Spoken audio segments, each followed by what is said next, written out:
नमस्कार, झारखंड समाचार में आप सबका का स्वागत है। आइए जानते हैं सुबह से लेकर शाम तक की तमाम बड़ी खबरों को। इससे पहले चैनल को सब्सक्राइब नहीं किया है तो प्लीज चैनल को सब्सक्राइब कर बेल आइकन को प्रेस कर दीजिए ताकि खबरों का अपडेट आपको मिलता रहे।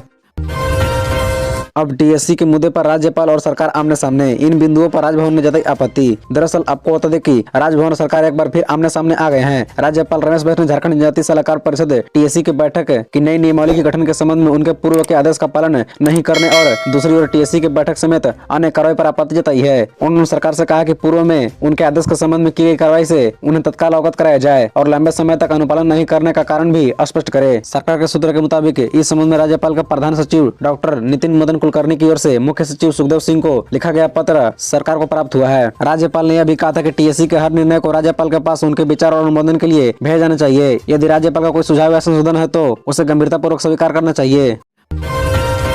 पंकज मिश्रा के खिलाफ दर्ज केस वापस लेने का बनाया दबाव, कोर्ट से बोला वादी विजय हंसदा। दरअसल आपको बता दें कि राज्य में 1000 करोड़ के अवैध खनन व उससे जुड़े मामलों में नए तथ्य सामने आ रहे हैं। ब्रेड के विधायक प्रतिनिधि पंकज मिश्रा समेत अन्य के खिलाफ अवैध खनन का केस करने वाले विजय हंसदा ने साहिबगंज के जिला और सत्र न्यायाधीश के यहाँ आवेदन देकर कहा कि पुलिस ने उसे सादे कागज पर हस्ताक्षर करवा लिया था। इसके बाद केस की वापसी के लिए साहिबगंज एसपी के यहाँ आवेदन डलवा दिया गया। उसने आरोप लगाया कि पुलिस इस केस को रफा दफा करना चाहती है। ईडी के गवाह विजय का आरोप है कि उस पर लगातार केस वापस करने का दबाव डाला जा रहा है। विजय हंसदा नींबू पहाड़ पर अवैध खनन के मामले में दर्ज केस के आधार पर ईडी का गवाह बना था। विजय हंसदा ने मंगलवार को साहिबगंज जेल से एक आवेदन साहिबगंज जिला एवं सत्र न्यायाधीश को भेजा है। उसने बताया कि वह फिलहाल जेल में बंद है, लेकिन उसे जानकारी मिली है कि पुलिस इस केस को बंद करना चाहती है। विजय ने आरोप लगाया कि वह जब बाहर था तो उसे जबरन सादे पेपर पर हस्ताक्षर करवा लिया गया था। उसे सादे कागज को अब केस वापसी का पेपर बनवाकर दुरुपयोग किया जा रहा है। विजय ने कोर्ट में बताया कि पंकज मिश्रा समेत अन्य आरोपियों के साथ उसका कोई मेल मिलाप नहीं हुआ है।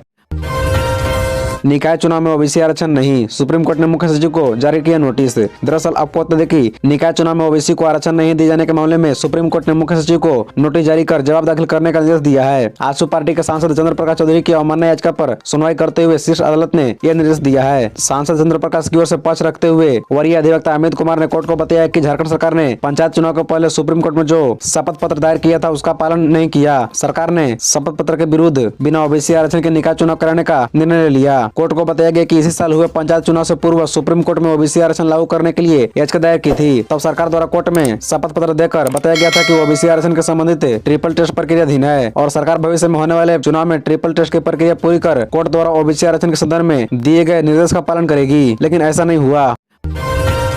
झारखंड राज्य बाल संरक्षण आयोग के अध्यक्ष बनी काजल यादव, बोली किशोर न्याय होगी प्राथमिकता। दरअसल आपको बता दें कि झारखंड राज्य बाल अधिकार संरक्षण आयोग के अध्यक्ष और सदस्यों की नियुक्ति कर दी गई है। जमशेदपुर की काजल यादव को आयोग का अध्यक्ष बनाया गया है। उनका कार्यकाल 3 साल का होगा। झारखंड राज्य बाल अधिकार संरक्षण आयोग के नवनियुक्त काजल यादव ने कहा कि उनकी प्राथमिकता किशोर न्याय और बच्चों को शिक्षा उपलब्ध कराना होगा। काजल यादव बुधवार को झारखंड राज्य बाल अधिकार संरक्षण आयोग के कार्यकाल में योगदान देने के बाद से ही अपना कामकाज शुरू कर देगी। जमशेदपुर के सोनारी की रहने वाली काजल यादव का कहना है कि बाल श्रम और बच्चों का अपहरण जैसी समस्याएं झारखंड में व्यापक स्तर पर है। बच्चों से जुड़ी समस्याएं सबसे अधिक झारखंड में ही है। बच्चों के अधिकार का संरक्षण करने और उन्हें न्याय दिलानी ही उनकी प्राथमिकता होगी। उन्होंने कहा कि सबसे पहले टोल फ्री नंबर जारी किया जाएगा ताकि बच्चों से जुड़ी कोई भी समस्या को लोग सीधे तौर पर सूचना भेज सके। लोगों को भरोसा दिलाना होगा कि सूचना देने वाले का नाम गुप्त रखा जाएगा और जिसके बारे में सूचना दी जाएगी उन्हें न्याय मिलेगा, तभी समस्याएं आनी शुरू होगी।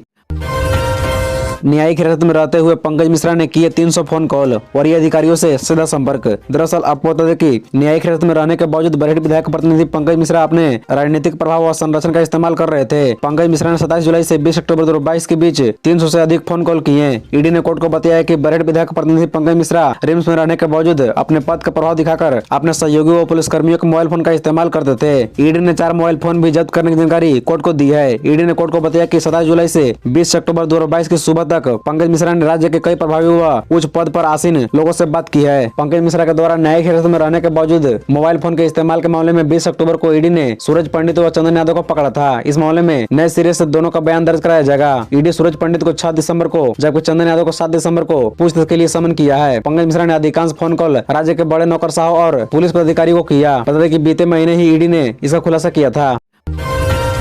सीएम हेमंत सोरेन 1 दिसंबर को करेंगे शुरुआत। जमीन की रजिस्ट्री होते ही स्वतः शुरू हो जाएगा म्यूटेशन की प्रक्रिया। दरअसल आपको बता दें कि पूरे राज्य में 1 दिसंबर से जमीन की रजिस्ट्री होते ही म्यूटेशन की प्रक्रिया स्वतः शुरू हो जाएगी। मुख्यमंत्री हेमंत सोरेन गुरुवार को प्रोजेक्ट भवन से योजना की शुरुआत करेंगे। इससे खरीदार को म्यूटेशन के लिए अलग से आवेदन देने की जरूरत नहीं होगी। रजिस्ट्री होते ही म्यूटेशन के लिए आवेदन स्वतः जनरेट हो जाएगा। झारखंड पोर्टल के माध्यम से वह सीधे सीईओ के पास जाएगा। वहाँ सीईओ प्रक्रिया का पालन करते हुए म्यूटेशन कर देंगे। यह सारी ऑनलाइन म्यूटेशन की प्रक्रिया पहले की तरह ही होगी और समय भी 35 दिन का ही लगेगा। NDGRS पोर्टल से जमीन की रजिस्ट्री होने के बाद डीड रियल टाइम बेसिस पर म्यूटेशन के लिए झारखंड पोर्टल से सीईओ के पास जाएगा। NDGRS पोर्टल पर डीड अपलोड करने के बाद खरीदार को म्यूटेशन केस नंबर मिल जाएगा।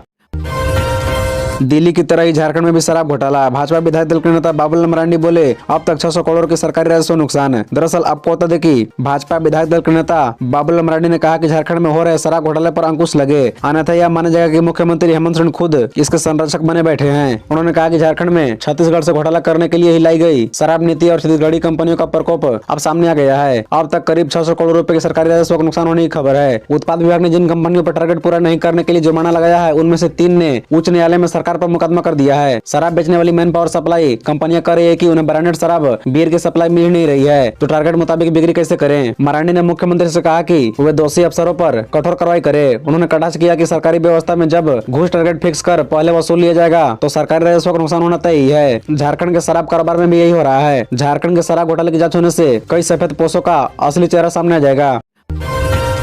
झारखंड में गहराता बिजली संकट। झारखंड में जारी है बिजली की आंख मिचौनी। व्यापार पर भी पड़ने लगा है असर। दरअसल आपको बता दें कि झारखंड में बिजली का संकट गहरा रहा है। झारखंड के कई जिलों में बिजली कटौती की जा रही है। राजधानी रांची में करीब 4 से 5 घंटे तक बिजली कटौती की जा रही है। इस कटौती के पीछे एक बड़ी वजह है बिजली की कमी। 1300 मेगावाट बिजली की जरूरत झारखंड में होती है, लेकिन इससे करीब 4 से 500 मेगावाट की कमी हर दिन हो रही है। इस कारण लोगों के साथ साथ व्यवसायी वर्गों को काफी परेशानी का सामना करना पड़ रहा है। बच्चों को पढ़ाई पर भी बिजली कटौती का असर पड़ने लगा है। अक्सर बच्चों की पढ़ाई के वक्त ही घर की बिजली गायब रहती है। परीक्षा का समय नजदीक है, ऐसे में बच्चों की पढ़ाई पर पड़ने वाले असर से पेरेंट्स परेशान हैं। बिजली कटौती के कारण कई कारोबारी अब जनरेटर पर निर्भर होने लगे हैं। इसमें उनके व्यापार पर पड़ने वाले लागत में बढ़ोतरी आ रही है। इससे अतिरिक्त डीजल खर्च बढ़ रहा है। झारखंड चैम्बर ऑफ कॉमर्स के अध्यक्ष किशोर मंत्री ने बताया कि बिजली का संकट राज्य में व्यापार को प्रभावित कर रहा है। अगर हालात यही रहे तो व्यापार पर और असर पड़ेगा।